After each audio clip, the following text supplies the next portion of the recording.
Sometimes you're prepared, sometimes you're not. And, I feel like we're prepared today. You think so? Yeah. I don't know, man. I just got here. Yesterday went so well. Well, yes, yesterday was awesome. Today's gonna be just as awesome. I'm gonna wing it. Right on. All right. So welcome back to day 2, Black Friday. It's day 2. Right. So we got like a few things to let you know that you're gonna see right off the bat. Like 9 more days of this stuff. Oh, we're just getting started. Oh, man, this is the most chaotic time of year for sure. Yeah. Especially getting that 5-minute guide in like right before this was just totally crazy. Super exciting though. All right, so the things you're gonna see today is first, we're gonna share all of our fun contests real quick. We've got 3. Yes, we got 3, and we'll show like kind of hint at some winners maybe. And we'll give you some awesome deals, of course, and then we're gonna share some cool tips and talk about things that we like or why we do or don't like some of these things. I guess why we do. I don't know. So right off the bat, so we can get the ball rolling on some comments and stuff. Mm-hmm. What we're doing for the table items, like you guys can win all of these Doorbusters every single day.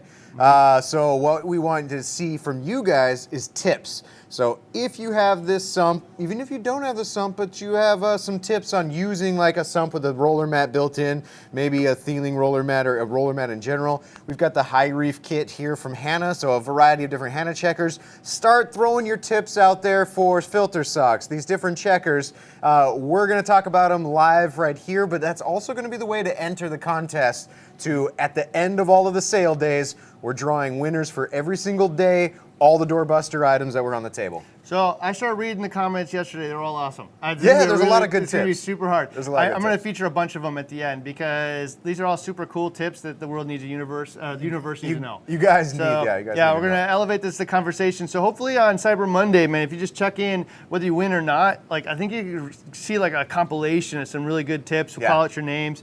I think I'm going to go actually through the ones that we can and like reply to them and tell them like, hey, good man, you've made the final entry. Right? I don't know, something. We'll probably be featuring you. But yeah, so then we're continue your tips all throughout the sale, because at the end of the sale, we're drawing every single day for all the Doorbusters. So today, try to focus your tips on stuff like a sump, testing with the Hanna checkers, filter socks, and the roller mat, and tips on like how do you use a roller mat, how do you use how do you select a sump for yourself, how do you do when do you change your filter socks, how do you clean them, when do you replace them? Things you wish you would have known before you got one, or things you wish you would have known that you've learned as you've say you've used the Hanna alkalinity or calcium checker, and there's some things you've learned after using it. We want to see those tips. All right, so there's that one thing. All right, the next thing is actually based on just one thing.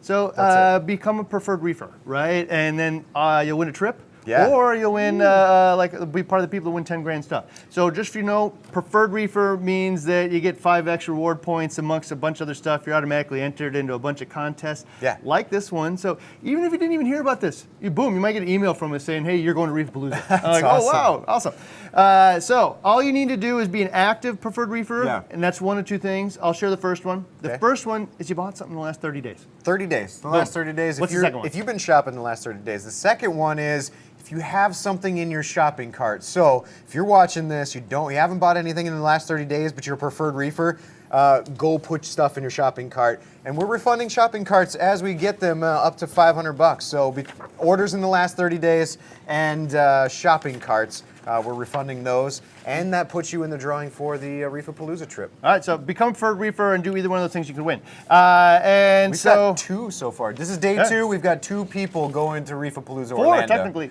Technically, it's a trip for 2. A trip for 2. So there's 2 people here that are going to Reef Palooza and they don't even know it yet. Or there's 4 people rather, 2 people and a friend or a spouse or whatever.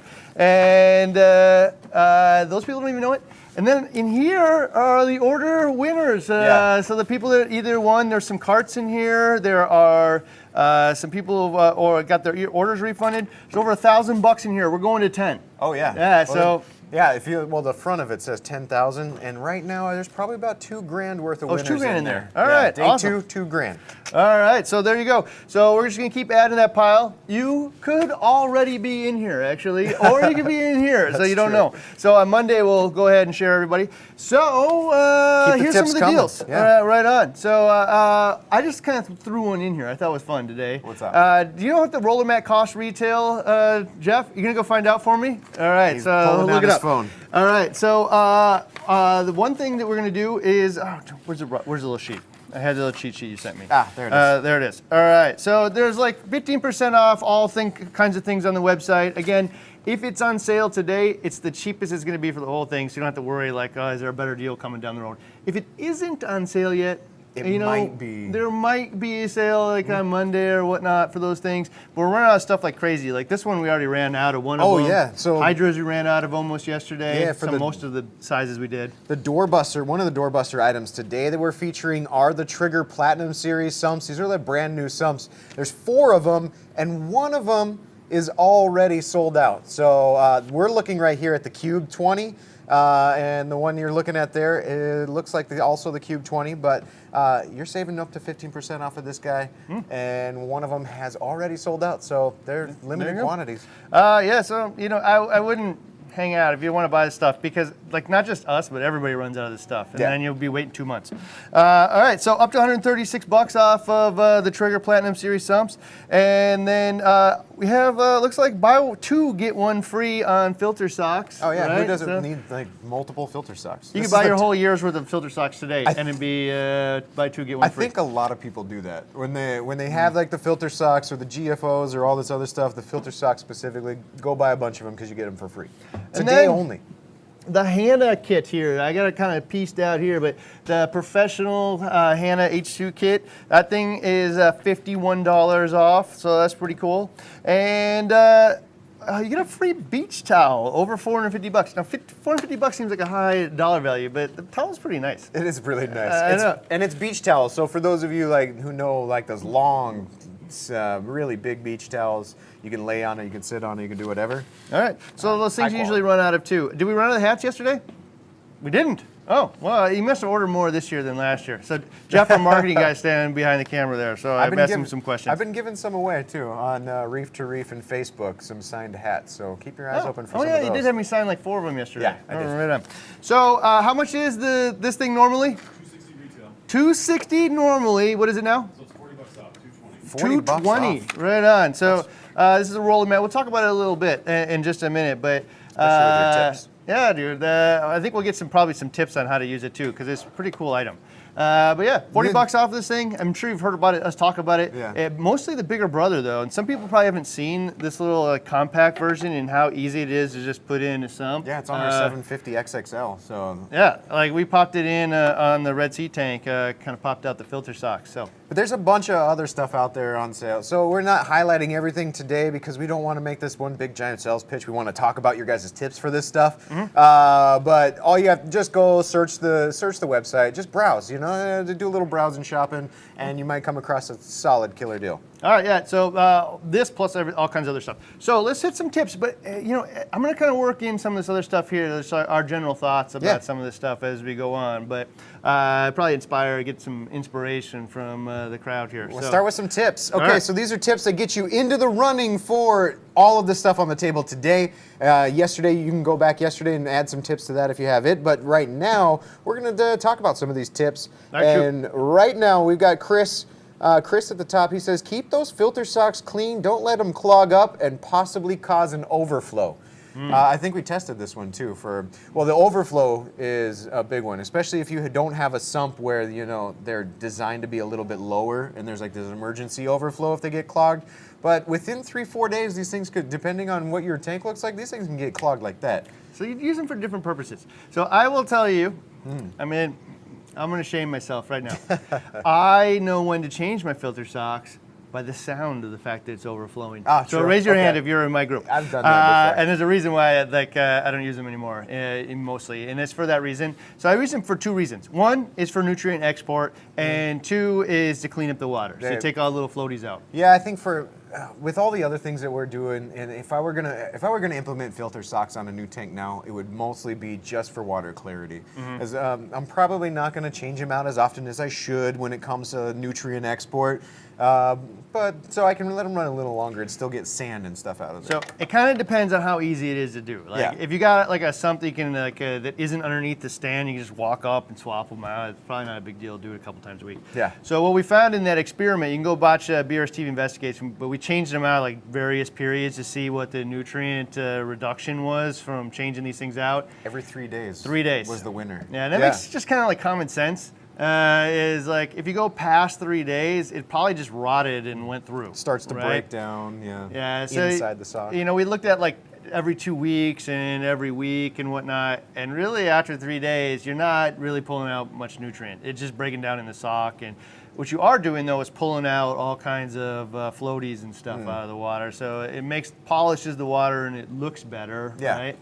So I think Chris's tip here is accurate, man. Solid tip. And I think if you scroll up to the top here, Dave, on the comments we haven't pulled over yet, there was one on here that I saw and that feeds into this. And this Christopher right here. I just want to finish real quick on Chris. Go ahead. So if you do want to use the socks as a nutrient export, you change them out every 3 days, or use like some kind of filter sock or like automatic material that pulls it out daily almost. Absolutely. So 3 days is a good one, unless you just don't care about the nutrient. You've got other nutrient export stuff on your tank, and that's just fine. Then for particulates, like maybe when you hear it overflowing. I like this tip from Christopher that I had Dave pull out, and he says use filter socks for the water changes. So this is really cool. So vacuuming. I've seen people do this, like vacuuming their sand bed. Which, if you have sand, you should probably vacuum your sand bed from the beginning because it's a big collection toilet. So what I like to see people do, or what I see people do, is their sump is down below their tank. So they just run the hose, their siphon hose, down into the filter sock, and then they just kind of, vacuum it up, and they're collecting all these big, large particles, and you can blow off the tank, and you can just kind of use it as a recirculating filter, and then you pull the filter sock out and clean it, and now you've got all this large particulate out. Yeah, awesome. Really fun stuff. Oh, another one. Let's see. Silver City Reef says, plan for any possible upgrade when designing a custom sump. Even if you don't plan on having something, build the sump, and because you'll never know. So basically, like overbuild chamber for a refugium, even though if you may not have a refugium right off the bat. Okay, so you know what this means to me is make it bland and boring. Because you can get a sump that's like all tricked out. Yeah, right? yeah, It has yeah. every last available thing. If you want to always do it that way, right? And you might like really have thought this out. If this is your first time, you probably haven't thought it out because you're going to experience, like, oh man, that just didn't work the way I thought it did. But like when we got the XXL 750 sump, and it's just a big glass sump, there was two things I liked about it. One is it's just a big, giant area. I can put anything I want in. Yeah, exactly. Right? So, like, in some ways, like, just a glass box aquarium makes a really great sump because you just, like, have all this area to put whatever you want in it, right? So, like, as a tip is there, man, you don't plan on having something, plan for every possible upgrade. Think about all the things you want. Make sure you have the space there. And especially if you have the space for a larger sump, often it's not that much more for the bigger one. Okay, yeah. So just use the Get the space, bigger get one. it, Yeah. because you won't be disappointed down the road. The chances that you're disappointed that you got too small are really high. And it's not now that I just have to rebuy the whole damn thing, but I got to replumb it too, which means I won't do it. That's true. Right, and then I'll just be disappointed forever. So spend the $50 up front and be happy. Or build your own, or have it less configured. Sometimes the simpler sumps are more future proof. Yeah, that 40-gallon breeder is a solid sump choice for 100 gallons. I know a 40-gallon breeder fit perfectly in my Marineland 125 stand, so I made a sump out of it, and I also had extra room because it's only 36 inches. And if you got a 6-foot tank, you can fit that plus other stuff in your sump. But I've made them out of 40-gallon breeders and 20-gallon long tanks and stuff, but 40 breeders is a really good sump size if you're going to make your own. Right on. Next one. Glenn Rudolph Oh, thank you, hooked us Glenn. up with $4.99. Thanks. there you Tips go. for the reefers today is go for today is lunch. the day to make your purchase, he says. Those beach towels are phenomenal. Thanks, Glenn. There you go. Right on. Angie Martinez says use a pipette to fill the Hanna checker vials to keep the outside dry and make sure to wipe fingerprints off the vial. Absolutely. So what I've come to do now for this especially the alkalinity checker, because that's probably the one I use the most, is I have a little cup of RODI water, and we do have a measured pipette, and you can use a syringe or something like that. So I'll either use a syringe and fill it up to 10 mils and then put 10 mils in the vial. But what I do is I also keep a cup of RODI water right on the testing table. So I'll put the cap back on the vial, and when I'm done filling my sample, I'll dip the whole cuvette in RODI water and then wipe it off with a cloth. So that way I can get all the few fingerprints off. It's RODI water, so there's no, buildup or calcium around the outside, because anything like fingerprints and stuff can throw those tests off. Yeah, so I got a couple other tips real quick. One, I store them full of RO water as well. Yeah. So like I do that with all of my test vials, especially the little Red Sea guys, because they tend to build like a crust around the Absolutely. top. If you store them full of RO water after you're done with it, you won't have that problem, right? Same thing with these is that if you don't rinse them really good, the dye in there can stain the glass and mess it up. Yep. If you store it full of RO water, you're going to instantly dilute whatever little bits are left in there, and you're probably rinsing it at that point too. But yeah, store them full, and it'll be a lot easier. But like he said, this Hanna kit doesn't come with it for some reason. With a syringe. Syringe, but perfect. Trying to put it in here to that like level and add in little bits of water. It's like, difficult. Yeah, it's hard. So definitely just get a little 10 milliliter syringe, draw it to 10, squirt it in, you're done, and it will match up to the little line here. So like. Get a syringe, it's so much easier to fill this thing. So you probably have a syringe from one of your other test kits that you replace. So just loan one from there. Yeah, or 15% off of the 10 mil syringes we have, which are probably like $2, almost free.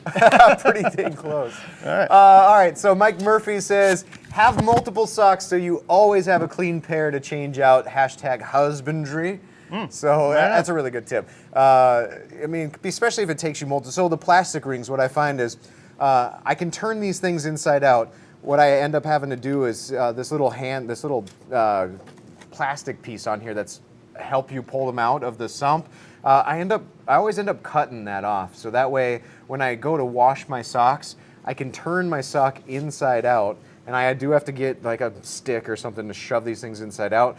But then I can rinse them off in RO or rinse them off. I can run them through my washer if I'm going to, and then I pull them back in. But that process takes some time. Like we're talking a full day's worth of me washing my socks, and I probably have like 4 pairs, just so I can do them all at once. But I buy a dozen of them, and then just throw them into the old bucket, right? Yeah. And once the old bucket's full, go wash them, because I don't want to wash them with other clothes or anything like that, because it's full of fish poop and bristleworms and stuff. And if my wife even knew that they were ever going in there, I'd be in trouble. Yeah. But yeah, I want to wash them once, so I can watch a whole quarter or half a year's worth at one time. They're super cheap, so get a dozen of them and wash them, maybe even more, man. That brings up a good point too for those using your washer. And so when I use my washer to wash my filter socks, one, I'm worried about residual laundry soap because it's in there.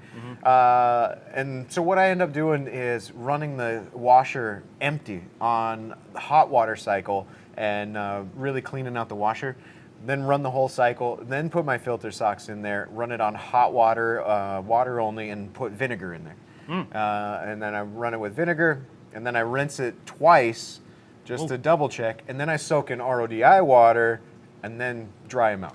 So I'll go one less step than that, or I just run it on a rinse cycle beforehand, and then wash them in there with nothing. Some people use bleach and stuff, and that's just fine. Can oxidize. But for me, today's washers are super water efficient, so they don't actually rinse as well. Yeah. And because your clothes come out smelling like soap. Yeah. Right. So there's residual in there. So run it on a rinse cycle first, and there you go. Yeah. Solid. Okay. What else we got here? Oh, Tim has a tip for the Hanna checkers. He says try to grab them from the top of the cap and the bottom of the cuvette when possible, less fingerprints. So yeah, that photo cell, in the middle, right? Yeah, that photo cell is right in the middle. So if you have your fingerprints on the middle, you can skew the results because it's reading turbidity of the water. So it's based on how clear it is, how dark the pigment of the water is, or whatever the photo cells are measuring there. As you know, if you have a higher alkalinity, it's a different color blue in the vial. So it's reading those graduations of the color, If you have a fingerprint in the way, it could throw off the result. Hey, Jeff, would you do me a favor and grab the little plumbing fitting for the top of this thing? So, hey, I'm just gonna kind of build in these things as we go along, because we just got a handful of them here. So this is actually the Platinum Sump. So can we tell everybody what makes it different? Yeah, this is the Cube. This is the Cube 20 of the Platinum Series Sumps, and it actually has roller mat built into it. As you can see here on the picture, there's a roller mat in there. It's built into the system. There you go. And it's like your standard trigger 20 size. So if there's other trigger 20 cube sizes out there. So size-wise, about the same, but this one does have the included roller mat. So really cool option. So it is about time. So here's the thing: is once you have had a roller mat type thing in your tank, where it just pulls it out in real time, and I'll tell you how it does in just a second. But once you've had it, you're like, well, why was I pulling out socks every 3 days? So we're talking about the washing machine. We're talking about all this. It's a lot of process. It's a lot. I mean, you're buying more filter socks. You're worried about your washer. You're worried about all this other stuff. A roller mat just kind of does it for you. Kind of rolls it up. So, you know, the way that most of them work, I haven't actually assembled and used one of these personally, but the way they usually work is like the water level goes up, the paper gets clogged, water level goes up, and it rolls some new paper out, exposes it, water level goes down. So based on how dirty your tank is, it rolls all the poo right out of your tank. Right? Yeah. It's not in there to rot. It's coming out like on a daily basis. And a couple of super common questions is how long does a roller mat usually go? The roll. And usually it's somewhere between 2 and 4 weeks per roll, at least on these ones.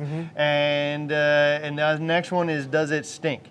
And from my experience is they don't. I haven't had one that, even the large one on here when we had the top off of it, the large ceiling, I couldn't smell anything. So you'd think they would, and I'll tell you this, when you take it out, it does, right? And so it's like a skimmer. The skimmer sits there with water in it, filled with poo, and it doesn't like stink up your room. But when you start sloshing it around, all of a sudden it does.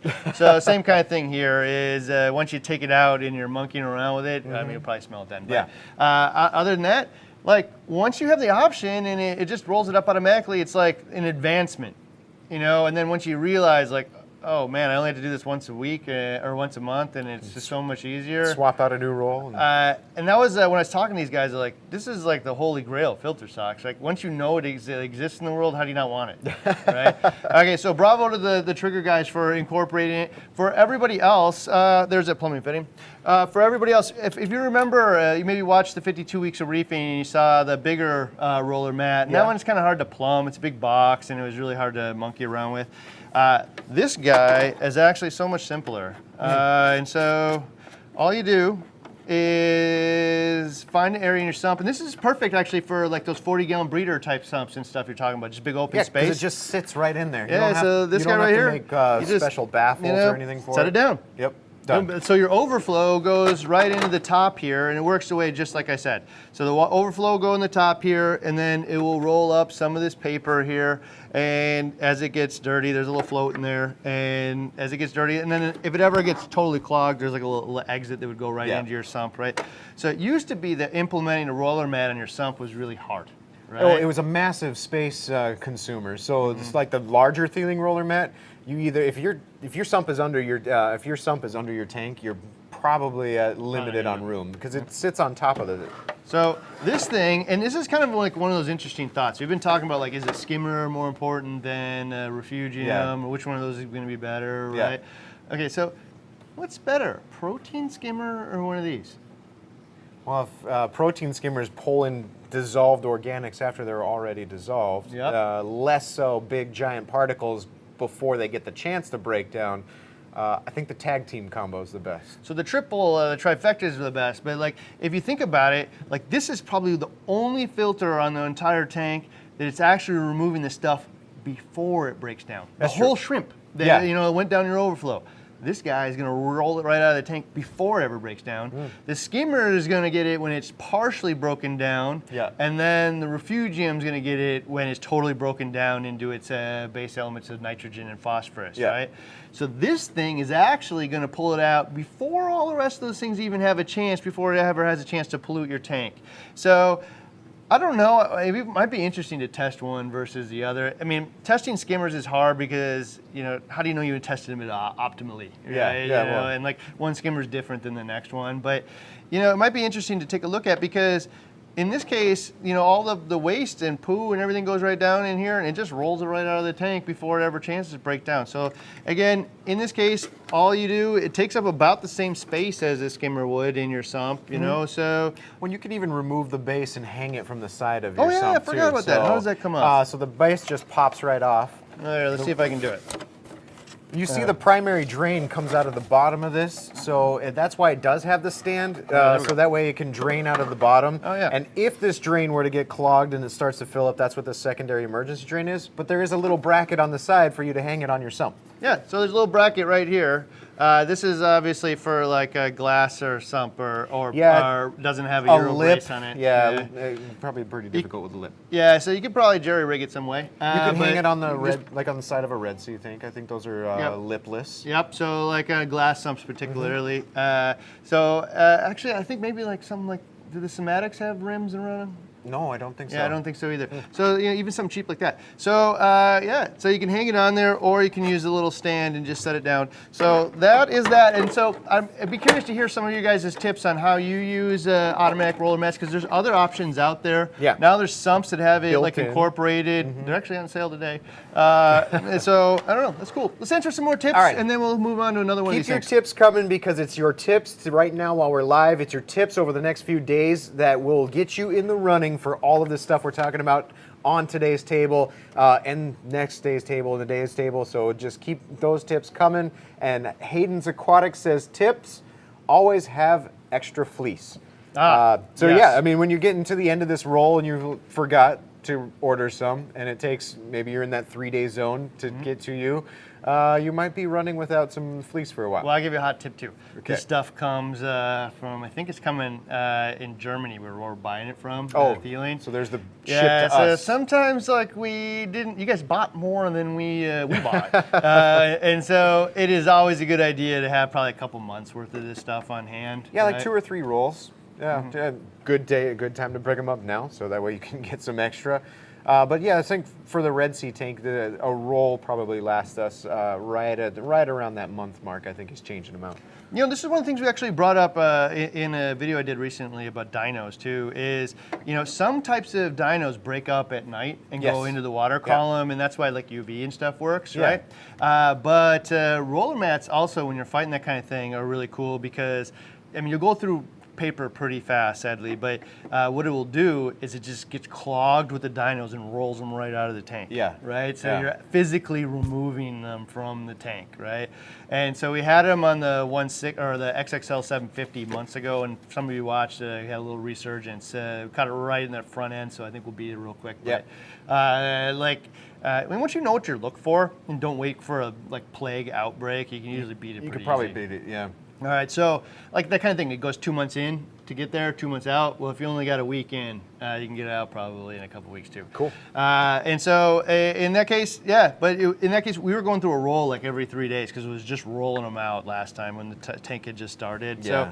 So you can change out your filter socks the same way. It's probably cheaper, but you probably have to do it pretty daily, often, yeah, for it to frequently. work. Otherwise, you're just letting them sit in there and they're going to break through. Yeah, I also like taking the GFO carbon reactor and putting a sediment filter in there and hanging it off the side, and that's another way to get it out too. Yeah, cool. What All right, else we next got? one. Jeff Collins has a pro tip, and he says put clear tape over your syringe plungers to keep the measurement numbers from rubbing off. Actually, that's a really good point, because especially for some of those ones that have like the 1 mil graduated syringe, for some reason, constantly testing and fiddling with them, it does rub the numbers off, and you have no idea where your Oils end from your point fingers. is. Yeah, that's a great idea. I never heard that one Good before. tip. So yeah, put a piece of tape over there, and then you can save your numbers, use your syringes forever. Yeah. John Camping says, tip for the filter sock, just wash the sock with a hose water in and out until the brown turns white. Then air dry, can be used immediately, no need to use chemicals or wash or dry. Yeah, so I'll be honest, man. That's the way I used to do it. I used to do it in the slop sink, and I just work on it. So the water goes clean. Yeah, except for I'd get like bristle worms and stuff into my fingers, and all kinds of stuff. And no matter how much I rinsed it, it was nothing like what came out of the wash machine. Yeah. Right? Yeah. And so, like, I'm kind of weighing, like, whatever the risk of the wash machine is versus, like, you know, not just all the manual work, you know? And I think I've done it both ways because I've also done it there, like, I just don't got time for the wash machine. So he's absolutely right. You can just go up to your slop sink and just rinse them out, run a hose through them. Sometimes I'd take the end of the hose and just push it right up against there, and you can like literally watch the line. Yeah, that's true. As it cleans it out. It's kind of like back flushing it back out. Yeah. So, yeah, there you go. Good chip, John. Let's see. Brent says, stop by your local pharmacy and they give you free syringes in 5 to 12 mils.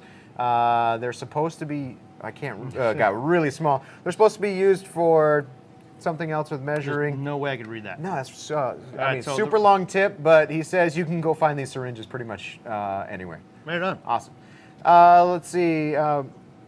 Brian has a filter sock one. He says, use the filter sock for a few hours after feeding and then take it off. That's what I do. And he collects sometimes he'll overfeed a bit, so that stuff that does end up going down and gets picked up by the filter sock, but then he can get it out of the tank right away.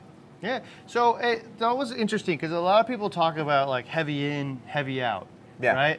And it's like, well, why don't I just do lighter in and lighter out? Like, why mess around? So it's a kind of a different way to think about it. Like, if I go heavy in, that means I'm going to put a ton of food in, then the fish have a chance, the corals all have a chance to grab it, and what they don't, I just remove through filtration. Right? So heavy in, heavy out. If I'm real stingy about the food, then the end nutrient in the tank will actually still be low, but I didn't get the same nutrition to the coral or the fish in the form of like more whole proteins and whatnot. So that's why heavy in, heavy out. That's probably what he's doing there too. Is I don't have to care about how much food I put in if I pull it out easy, and food's pretty cheap. Yeah, right out, and he's pulling it out immediately. So it sounds like he's not using the filter socks all the time.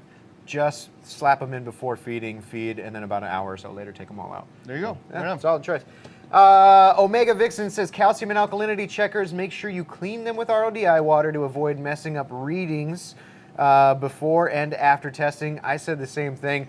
I keep a cup of RODI water on the testing table, and just before I go take the test, before I calibrate it, I dip it in RODI water, dry it off, put it in, and then right after I put the reagent in there, same thing, dip it in RODI water. There you go. Right. William Henry says, keep your filter socks clean. Yep, every 3 days is what we tested. Anthony DeFrancesco, he says, love those filter rollers. At the end of the filter roll's life, use tape to connect a new one. No, we're on the wrong one there. Where's he at? There's a different. He had two down at the. He had 2 or 3 of them. Anyway, his tip is to. I know there's a few of them in there. His tip was to tape your new roll to the end of the other roll, and that way you can wind it up and get it through there without taking apart your whole thing. Oh, that's pretty cool. Right on. Awesome. He also has a tip up on the screen right now that says, check the filter socks for pods before you start cleaning them. Save the pods. You know, I have the same thing. Like, if I look at it, I see it all full of amphipods, and it's like, stop the murders. Right? I don't know.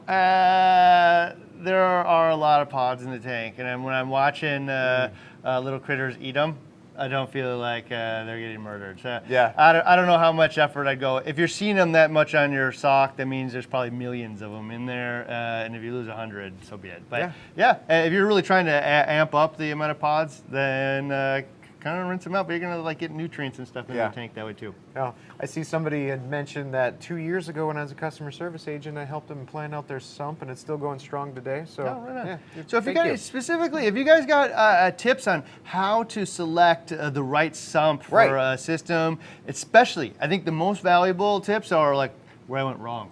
Oh, what did I do wrong last time? I don't want to ever do again. What I wouldn't do, even if I haven't fixed it yet, what I'd like to do hot tips. So I mean, these are the tips that are going to pique our ears up when we go to pick the winner on Monday, Cyber Monday. Is those tips that, like, oh yeah, that's the best. Like, even if you learned it the hard way.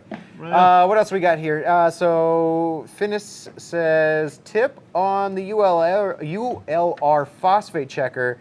go ahead and cut the reagent pack and pinch one of the flaps to kind of create a funnel to pour. So a couple ways.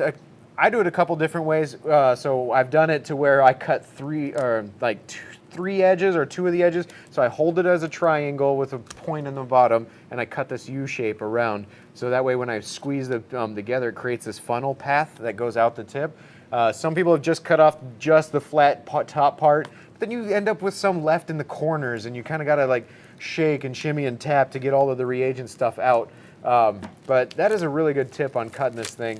Cut it around the corner, and then it turns into a funnel. So absolutely works. Ryan's going to show. I'm going to show you the way I do it, and I don't know if it's any better than anybody else's way, but thank you.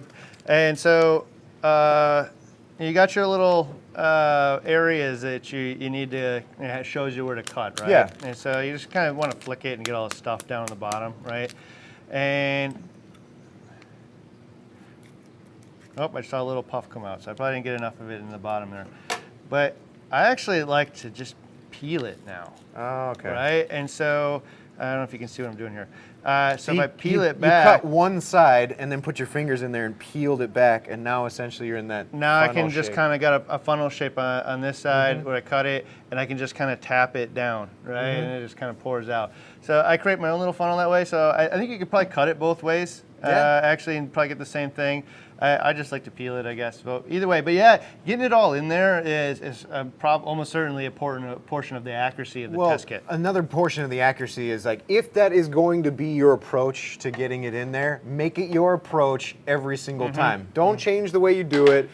Make sure that you get all of the powder. If you can get all as much powder out of there as you can by doing it a certain way, do it that way every single time, because it's the consistency that's going to give you the best results. Yeah. All right. Let's answer a couple more. Let's see. I mean, we'll keep going for a while, I guess.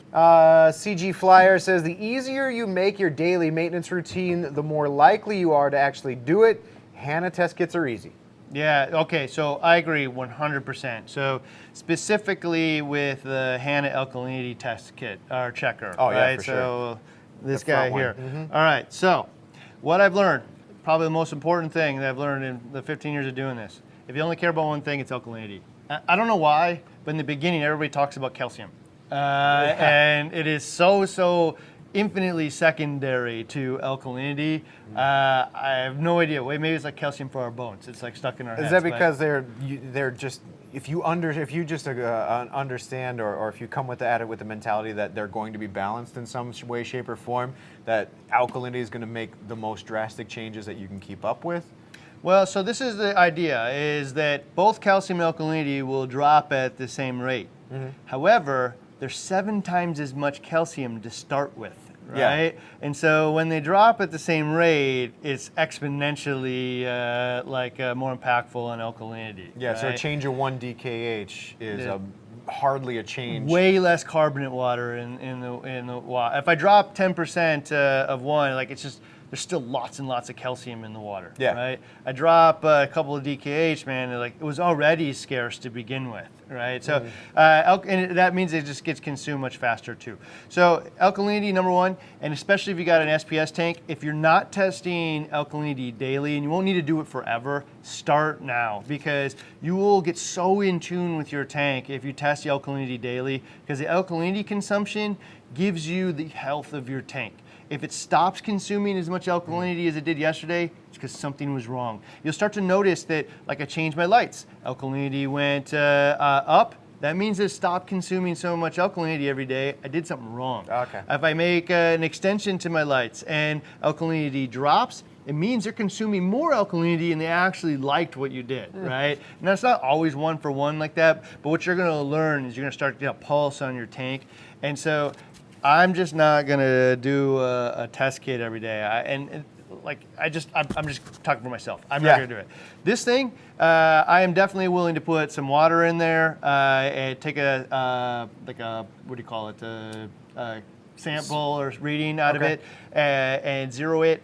Put the 1 milliliter stuff in there, shake it a couple times and hit it. It takes 45 seconds, I bet. Yeah. I will get that reading and get a really good pulse on my tank. Well, you get 25, in each reagent set, you get 25 tests for the alkalinity kit. So, and I think the reagents like $15 or something like that. So you get for like $15 a month, for $15 roughly every month, and you can just test your alkalinity every day. So one of the things that when that thing first came out, people were talking about was like, is it as accurate as our test kits? And this is what I'll say to that. I think most people will say a titration-based test kit is the best, right? Right. If performed perfectly, if read perfectly, and you have like lab grade utensils and stuff, right? Okay. So if you did it perfect and read it to the endpoint perfect, but the problem is if 5 of us do the exact same test kit, we read that change to pink at a different point, yeah, 100%. almost all of us, Oh, yeah, right? absolutely. And some of us that shook it for exactly 30 seconds with the timer. Some like 10 seconds good enough, 45 seconds because I was watching TV, whatever. Like so, in this case, it was we had the tightest window of consistency, and that's because we take the human eye element out of the whole equation, and the photocell is the one that tells you, what your reading is. So we don't have to 5 different people. We can all do the same test and get within like 5/100ths of a DKH result. I mean, I feel like my eyes are a pretty good tool, like get me through life. But in reality, they're the worst possible measurement tool for anything. Oh yeah, eyeing it up is a thing. for anything. Yeah. Yeah, and so in this case, you're able to get a more specific reading, and like 5 people could do it, and they get almost the same reading every time between all 5 people. Because it's simple. And B, you take the human eye out of the equation. So yeah, I don't know, man. Like if you do that, if you make it easy, you'll do it. The same thing with like the roller mat, right? If it's easy and just once a month I change out this thing, or even once every 2 weeks I change it out, I'll do it. Every 3 days for the next 10 years? Yeah. No. I'll do 3 days for the first couple years of reefing, and then eventually, like, it kind of dwindles off, Yeah. Especially summers when you're having awesome barbecues. Like summers, like all of our maintenance goes down usually. So, unless you're in Florida, in which case you're probably in your house in the summer. In the winter, you're Could be probably your like reefing season. whooping it up. Yep. Right on. So next one. Let's see. Oh, LDC's Reef says use a timer when using the Hanna checkers. So some of them have built-in timers. I think the phosphorus one you like push and hold for after you put the cuvette 1 in, or after you put the cuvette 2, it does like a countdown and stuff. But there is some waiting times, especially on those. So I do this on the titration test kits for sure. Bring a timer into it because that's going to be when you have to shake something for a full minute or let it go for a full minute. In my head, when I'm ticking off numbers, I probably get to 35 seconds and feel like it's a minute. Yeah, if you have a nice little timer, or even your phone, like, hey Siri, set timer 1 minute, right? Yeah. And it's super easy. So, like what you think is 30 seconds, what's really 30 seconds. And a lot of times, like one of the things you probably don't know is a lot of times a step of a test kit is precipitating out something that would be an interference for the next step. And it takes that time. Yeah, if you don't use the whole 30 seconds, it's going to interfere with the next step. So, and if you go too long, there can be unintended consequences with that as well. So good tip, man. Solid. Use a timer. Rob's Reef says use filter socks to filter your new salt water when doing water changes to capture any particulates. So I've read that from people using filter socks, also sediment filters. So if you use a salt mix that has a lot of organics in it, and by a lot of organics I mean when you look in the tub it's full of orange stuff. And like people kind of refer to that as precipitate before, but it might be, but it also might be like precipitate mixed with impurities. And yeah. But if you want to, what you can actually do is take all that and send it through a sediment filter. It actually set the timer. Right on. Set a timer. Siri was listening. Yeah, you can run it through a sediment filter or a filter sock before you actually use it on your tank. And we've seen some results from that. Yeah, so one of the reasons that like I know people do that is because here at BRS we get like hundreds of buckets that get broken on the way in. So the whole staff here basically has an infinite amount of salt that as long as it comes in a free bucket is broken. But they don't actually nobody here wants to put that orange garbage into our tanks. Like I don't want to clean it out of my bin and whatever it is, like harmful or not harmful, I don't know. I just don't want it in my tank. So what they do is just get like a BRS reactor, throw a sediment filter in there and just run it in there. Yeah. In the end, I don't think that's actually cheaper for most people though, because you're using electricity, you're buying sediment filters, and you get a beer. It's just cheaper to get a salt that doesn't have that in it. Yeah. But if you have a really good line on salt that has that stuff in it, you can absolutely use a filter sock. It will help. Sediment filter even better. Yeah, solid. Somebody had mentioned that now that you said, "Hey Siri, do this," there had 4 devices doing something. So. Good job. Right. Brendan Blue says pressure wash your filter socks and rinse them and rinse in RODI water. So if you got a pressure washer, that's solid because you can just blast that stuff right off. Yep. Solid. Agree. 702 says get a sump that takes up all of the available space so that you can get big enough a big enough sump to run all the equipment you want to run and not have any worry about the space running out. So this goes back to what you were saying, plan for the stuff that you might not get right off the bat. Mm-hmm. So I did that actually with the Reef Savvy 70 that was in my office. The Synergy Reef built a sump that like filled up every available inch, right? And I was super happy with the sump. You know, but I did have to have like a little ATO that was outside of the sump then, and I can't remember what I did with the 2-part jugs at that point. I don't remember what I did with those, but those are also kind of hard to fill. So think about what you do need in there, but only absolutely. Yeah, I had to make the same decision with a calcium reactor too, because I didn't want the calcium reactor, the CO2 canister, the reactor itself. I didn't want that outside of my stand. So I got a sump that fit with that other equipment. So one of the things I've done in the past, especially for ATOs, is go to like Home Goods or whatever, and they sell like chests or footstools or whatever that open up, and then put a container in there for your ATO, right? So it's like a little piece of furniture sits next to your tank and looks normal instead of the Homer pail, or white 5-gallon bucket sitting next to the tank.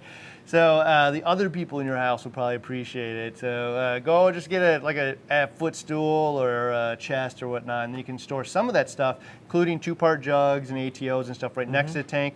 And then you can even use channels that you would hide electrical cords from Home Depot or whatnot, and run your RO tubing and even cords through that. Paint it to the wall, and then you'll never even see any was there. It will look super clean.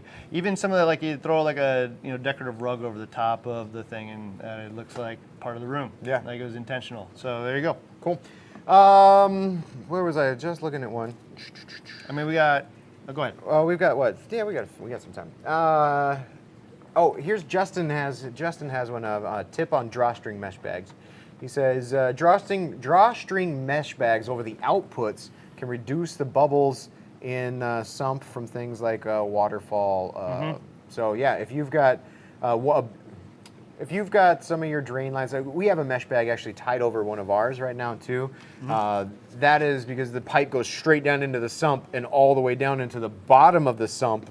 So that standpipe goes all the way down here, and we have a mesh bag tied around it so it can capture, it does, I guess, capture bubbles on the way back up through the sock. So you can put on the output of your skimmer or whatnot too. If you're having problems with micro bubbles coming out of anything, you could put it right there. Let's see. Cameron says, I used a bucket of bleach water mixed and then let his socks soak for a week and then rinse them out and let them dry. Bleach dries the salt so safe. So he's oxidizing the organics in there. So bleach, by the way, is totally safe. I mean, you don't want to put it into the tank, but as long as it dries out and you give it a quick rinse afterward, don't worry about it. Terrence at the bottom says here, consolidate all of your test kits into one box, like a toolbox. Having everything right in front of you speeds up testing with less fuss. Much easier if you have multiple tanks. That's a great idea. Just go get a little toolbox from Home Depot or Lowe's or whatever, and you could organize your stuff in there and bring it and put it away easy too. Yeah. So everybody else in your house will be super happy that you put it away. So I see somebody had asked when we're doing cart giveaways, if that's a question. Monday, we're drawing the winners for carts and the winners for orders in the last 30 days. We're drawing them every day. We're announcing them all on Cyber Monday. Same with the Reefapalooza trip giveaways. We're picking a Reefapalooza winner every day. We're sending you to a Reefapalooza, and we're picking one every single day. If you're a preferred reefer who has been active, meaning you have something in your shopping cart right now, or you have placed an order in the last 30 days, We're doing that every single day, but we're not telling you about it until Cyber Monday. We're going to have a big winner announcement day. All right, yeah, so $10,000 in orders on Monday, and at least 10 pairs of tickets to Reef Palooza. That's a flight, a hotel, and the tickets in. And the tickets Diamond passes. And he didn't say Diamonds passes, but I hope he does Diamond passes. I'm gonna twist his arm, man. He's got to give those. That gives you early access. Yeah, and so just for you, those of you know that if you want corals, like this is if you go to Reef Palooza, California, New York, Chicago, or Orlando. Dude, like buy your corals there. Like just save up and buy your corals at that time because you can see them all in person. And like, I gotta tell you, when I walked around this time, and like, man, I'm looking at it in my phone, you know, and I'm looking at it in person, and like, I would think this was fake.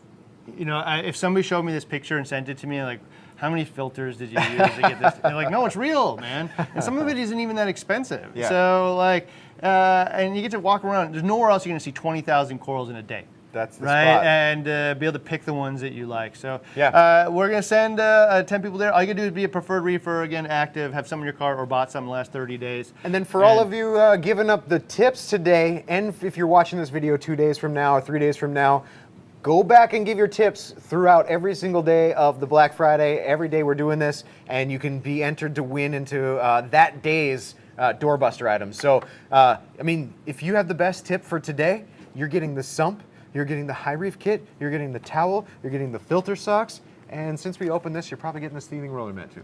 Yeah, for sure. And so one of the things is I just want to go in, like, we might as well tell everybody what's in this HIREEF kit, right? Yeah. And so if you get this, you know, you get all kind of like the best of the stuff from Hanna.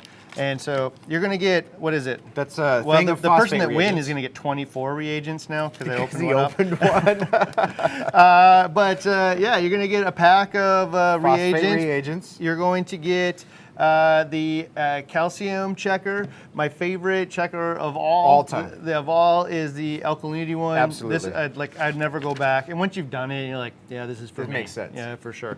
And then the only way I would test for phosphate is the phosphate checker as well. Right. Ultra low range one. And then you also get the, there is some DI water in here, or this is the salinity calibration solution, and then a thing of DI or deionization water for rinsing and stuff like that. But you also get this really cool salinity tester pen. So I'll be curious if you guys could chime in on your experience with salinity testers as well, because this is like a new way of doing it.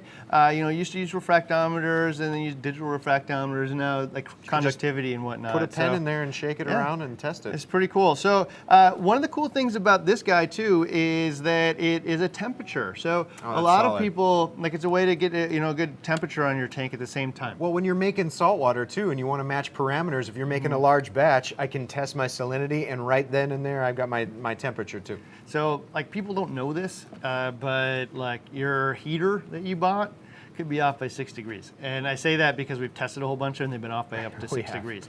Almost none of them are on, right? And so you're like, oh, I don't know, 2 degrees, I don't care. You know, do you though? Because if you set it to 78, do you care if it's 76 or if it's 80?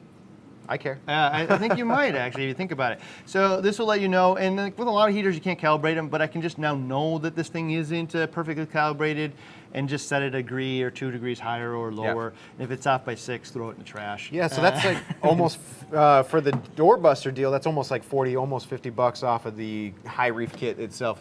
If you want to pick this up on your own, or you can win it by giving a really solid tip, 51 bucks. Yeah. So one of the things that I will just throw in here about the phosphate guy here is the reason I say that if I'm going to test phosphate, this is the only one I'll use, is because I don't care if the phosphate's high, which is super easy to read with a test kit. Yeah. Right? Like, if you're going to let it get that high, like, I don't even know why you're testing, to be honest. So, like, you may not care. But if you do care, and there's, like, some specific windows, and if you can read those shades of blue with your eyes, man, you got awesome eyes. Well, so I can't do it. Yeah, so those titration ones that do have a color change on it, but you're talking about a window. So I don't know if maybe I have 0. They're not titration, actually. You just mix them and get a shade of blue, well, right? true. Yep. And you haven't used one in so long. It's probably I know, because I'd use the checker. I haven't done one in forever either. If there's a kit out there where I can take my eyes out of the equation, I'm probably going to use it. Yeah, accurately, and it's also way more accurate because it's reading that shade of blue, with a meter, not your eye. But like, it is so hard to look through that blue and accurately say confidently, yep, that's the blue on my sheet. Yeah. If you can do it, bravo. Then don't, do it, I guess. But for me, if I'm going to do it, test phosphate, this is the only way I would test it. Absolutely. All right, so you get that whole kit, you get to get it all together, and it is like $40 off, I think. So that's pretty awesome. And then these Trigger Platinum sumps, they're going fast because sold we're one already. already sold out of one model. So that's 15% off. Make sure you get it. Let's do a handful of other questions, man. We'll call it a day. Some tips to close it out, and keep adding your tips throughout the rest of the Black Friday, for today, for tomorrow, for any of the You days. can actually go back to yesterday's And add your tip. and add your tip and still be in for yesterday's stuff. Because I think it's just going to be a really long day on like Sunday when we go and pick all the tips out. We got to go through all the tips. Poor us. But yeah, so we're going to probably go through all those and pick them out on Sunday and then tell you all about them Cyber Monday. on Cyber Monday. Sweet. All right, so to close out with a couple tips here, Cami says, it's a question actually. Which Hanna checker should I order for phosphate? I'm guessing it's the ultra low range or the low range. So parts per million or parts per billion? So I would get the ultra low range one because that's in the range that you probably want to test for. And I get the phosphate one, not the phosphorus, because you just have to do equations with that one. So ultra low range is in the range that most people are going to be concerned with. So that's what I personally. There you go. Let's see. George says, for alkalinity, Hanna checker, do not get salt water in your reagent. It will ruin it. So make sure you clean your syringe with RO after you're done using it. And you bring up a good point here, George, of a reason why to get a separate syringe for your sample water and for your reagent. So they come with a syringe. It's a 1 mil graduated syringe. So I mean, you probably wouldn't be using this to fill up your vial, but get a separate syringe. Make it easy. Get the 10 mil. Yeah. David says, it helps if you have extra vials for the Hanna checkers. They are glass and they do break. They do. They are expensive though. That was the strangest. That 4-pack I think was like 20 some bucks or something. Yeah, they are really. They are not cheap. I even pestered them about it. Yeah, why don't and they wouldn't break. And Interesting. Dude, it was the craziest thing. So yeah, it is nice to have extra ones around. Actually, somebody had found that you could buy the not the reagent samples. It's not a calibration, but it's a checker a reference solution for cheaper, which comes with with 2 vials, and 1 vial has RODI water. As you could use it to check make sure the thing's actually working, and then just keep. We're the teaching extra you how to vials. game the system. Yeah, guys. and even when I asked them, I can buy your checker stuff that comes with reagents for cheaper than the vial itself. They're like, that's the way we priced them. I'm like, all right, guys. I don't know. Who knows? So I did go to bat for you guys on these, but we're calling them out. Gabe says the Hanna solidity checker is amazing. So thanks, Gabe. Cool. He's used it. I haven't actually used it. I haven't either. Yeah, I don't know. I think I have one on I'm my addicted desk. to my the little dropper refractor, the Milwaukee guy. Me too. And then I get stuck in ruts. So I don't know, but this is certainly in a much better form factor. Yeah. And if I don't have to clean not clean it, but if I don't have to carry that big thing around, I'm sure you have to clean this after you're done too as well. But I feel like.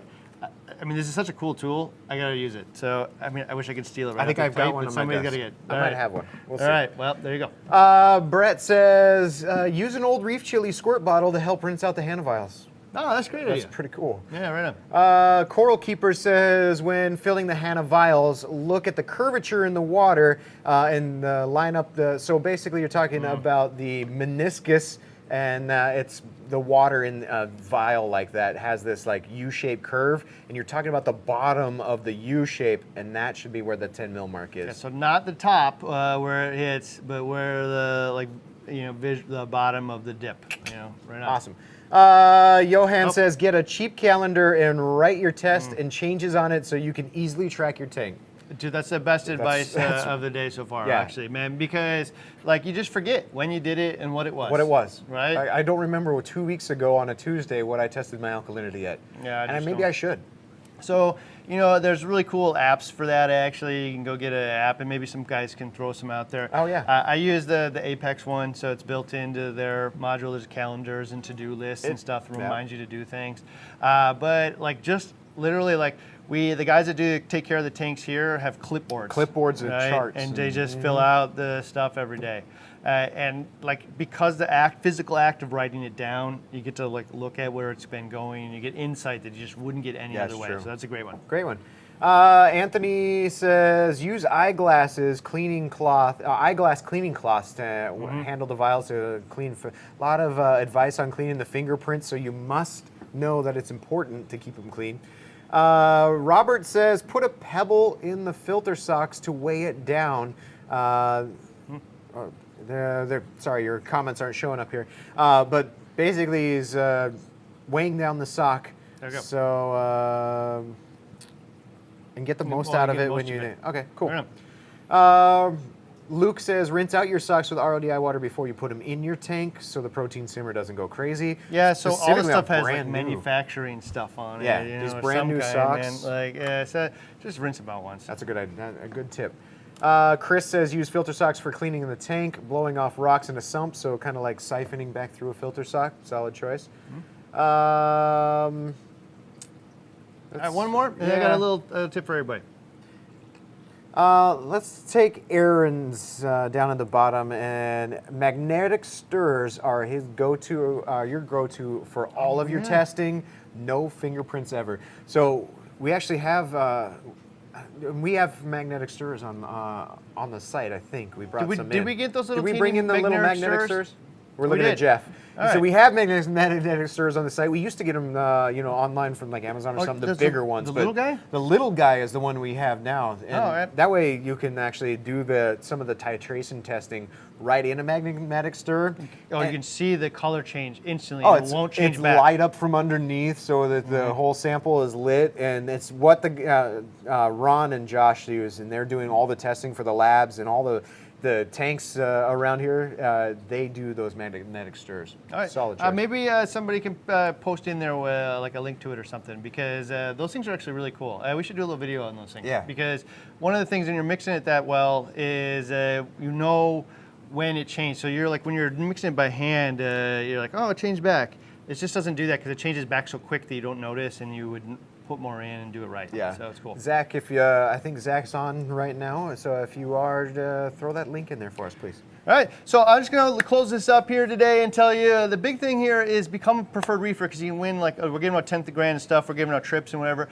And of course, this is the best deals of the year. So if you don't buy during this week, you're welcome to buy after Black Friday because you like us so much and you want to make sure that we get the full price, which would be crazy. So don't do that. And while you're at it, also be a preferred reefer because you can earn 5x in reward points on a lot of stuff. Yep. And you can buy stuff for next time, even after the sale later on in the season. And you also win all this stuff, so it's going to be super awesome. Yep. Thank you for all the tips. This was a super fun format for the sale for me. Yeah. I really like learning all this Keep the stuff tips and sharing coming. it. So we will see you tomorrow with the next batch of Day Doorbusters 3. and a whole bunch of new tips.